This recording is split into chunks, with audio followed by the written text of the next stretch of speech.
Sneznaya will be released tomorrow and every conversation right now is about 5-star pulls. But the players who actually get the most out of a new region on day 1, the ones who clear the exploration content fast and have functioning teams from the moment they land, those players built their 4 stars first. Here are the best characters you need ready before August 12th, and exactly why each one matters for what Sneznaya is bringing. There are 2 stellar reactions in the game right now. Stellar-Conduct, Cryo plus Electro, launched in version 6.7 with Sandrone. Stellar-Swirl, Cryo plus Animo, launches August 12th with version 7.0. According to leaks, a 3rd stellar reaction involving Cryo and Dendro is reportedly in development and expected around version 7.3. So today, all the best F2P characters for Stellar-Conduct and Stellar-Swirl split clearly by reaction so you know exactly who to build for which team. Let's start with Stellar-Conduct. So basically Stellar-Conduct triggers when Cryo and Electro meet on an enemy with a stellar linchpin character in the party, currently Sandrone, Cryo Traveler and Odette.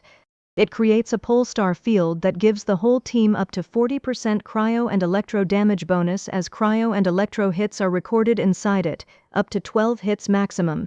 The physical resistance of all enemies inside the field is also reduced by 40%. The reaction itself deals no direct damage. Your characters inside the field do the damage, amplified by the field's buffs. So the first character is Fischl, Electro Bow. Best off-field Electro for Stellar-Conduct. Fischl's Oz summon applies Electro passively every 2 seconds for its full duration without needing any on-field time. Inside a Polestar field, every one of those Electro hits counts toward the 12-hit cap that maximizes the field's damage bonus. She ramps the field faster than any other 4-star and continues feeding it throughout the rotation. No excuse not to have her built. Next is Kuki Shinobu, Electro Sword, healer and Stellar-Conduct damage dealer. Inside a Polestar field she enters a Stellar-Conduct enhanced state where her attacks deal additional Stellar-Conduct damage, and she gains bonus Stellar-Conduct reaction bonuses. Her elemental skill still summons a healing ring that applies Electro off-field every 1.5 seconds. She fills the healer slot and the Electro enabler slot simultaneously, and now deals her own Stellar-Conduct damage inside the field on top of that. Alyosha, Electro Polearm. Alyosha is free, obtained by completing Chapter 7 Act 1 of the Sneznaya Archon quest. His elemental skill marks enemies, increasing the damage they take from all sources. His burst sends his wolf companion Togarin to attack independently and heal the whole team.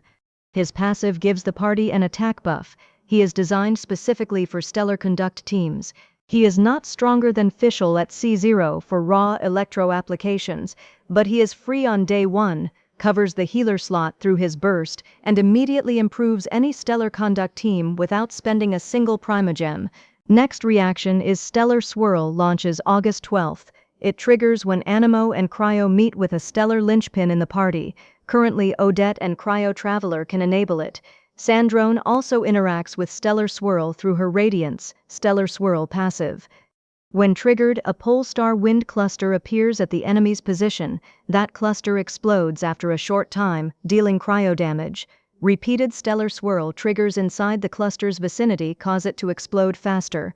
When it explodes, nearby characters briefly gain the ability to perform high jumps, a unique new movement buff. Triggering Stellar-Swirl also grants nearby party members the Radiant Stellar-Swirl effect, which enhances certain character talents. Here are the best 4 stars for this reaction. First is Sucrose, Animo Catalyst. Sucrose's passive, Malus Favonius, gives 50 elemental mastery to all party members with a matching element after she triggers Swirl. According to leaks, this passive now triggers with Stellar-Swirl as well. That means every time Sucrose triggers a Stellar-Swirl reaction, the whole team gets 50 free elemental mastery, boosting reaction damage across the board. Since Stellar-Swirl damage scales with elemental mastery just like regular Swirl, Sucrose benefits directly from her own buff while simultaneously giving it to everyone else. She is also the best F2P Animo character for this reaction. Next is Prune, Animo Catalyst. After her skill hits an enemy, nearby party members gain Tolling Rally, increasing all their damage by 0.01% for every point of Prune's attack above 1000, capping at 35% total at 4500 attack. Her burst summons a Witchler bell that follows the active character and deals continuous AoE animo damage, triggering Stellar-Swirl on Cryo Aura enemies. In Stellar-Swirl teams, she triggers the reaction and buffs the damage, and the Polestar Wind Cluster explosion deals at the same time. The 4500 attack ceiling is demanding. Even at lower attack values, she provides meaningful team damage. At C6, she also grants 350 flat attack to nearby buffed characters. Next is Mizuki, Animo Catalyst.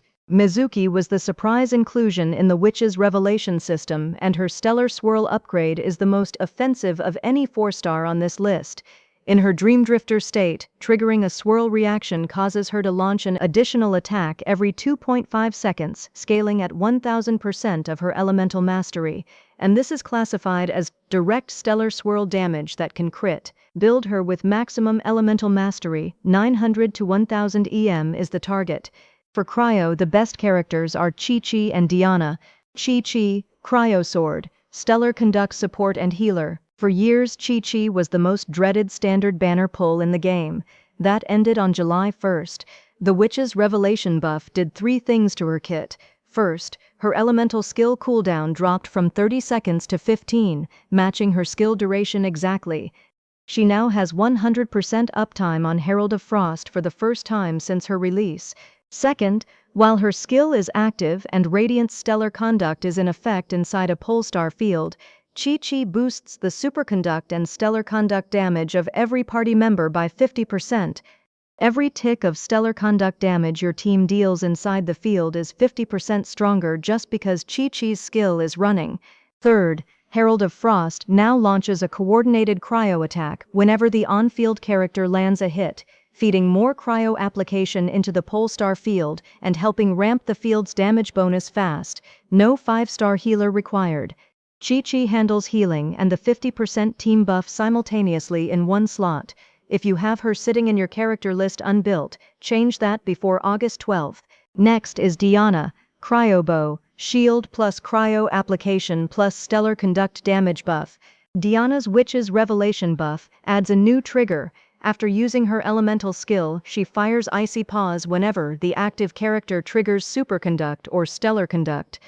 Those Icy Paws deal cryo damage and count toward the Polestar field's hit counter, helping ramp it faster without any extra action from you. At C6, when she enters the Radiant Stellar Conduct state, her elemental burst field buffs Superconduct and Stellar Conduct damage for characters inside it. She also gives a shield and heals through her burst, making her a budget alternative to QiQi for players who need both shielding and Stellar Conduct support in one slot. That's all the characters you need to build if you haven't built them yet. Hope this helps you guys.